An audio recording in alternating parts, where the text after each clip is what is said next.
بسم اللہ الرحمن الرحیم۔ رسول اللہ صلی اللہ علیہ وسلم نے فرمایا، جب سونے کے لیے بستر پر جاؤ تو آیت الکرسی پڑھ لیا کرو۔ اس کی وجہ سے اللہ تم پر ایک نگہبان فرشتہ مقرر کر دے گا اور شیطان صبح تک تمہارے قریب نہ آ سکے گا۔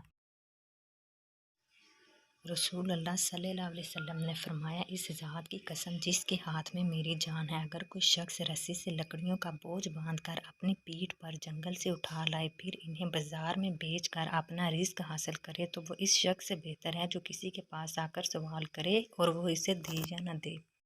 نبی اکرم صلی اللہ علیہ وسلم نے فرمایا، جس بندے نے لا الہ الا اللہ صرف اللہ تعالیٰ کی رضامندی حاصل کرنے کے لیے کہا، قیامت کے دن اس پر جہنم کی آگ حرام ہوگی۔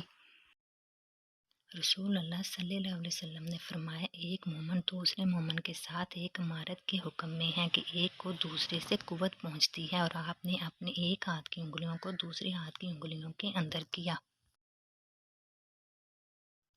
رسول اللہ صلی اللہ علیہ وسلم نے فرمایا، اے ابن خطاب، اس ذات کی قسم جس کے ہاتھ میں میری جان ہے، اگر شیطان تمہیں کسی راستے پر چلتا دیکھتا ہے تو اسے چھوڑ کر وہ کسی دوسرے راستے پر چل پڑتا ہے۔ رسول اللہ صلی اللہ علیہ وسلم نے فرمایا، یاد رکھو، اللہ کی مدد نصرت صبر کے ساتھ ہی ہے، اور ہر تکلیف مصیبت کے بعد کشادگی ہے، اور بلا شبہ ہر رنگی مشکل کے بعد آسانی ہے۔ رسول اللہ صلی اللہ علیہ وسلم نے فرمایا، کیا میں تمہیں جہنمی لوگوں کے بارے میں نہ بتاؤں؟ ہر سخت مزاج، بد اخلاق اور تکبر کرنے والا جہنمی ہے۔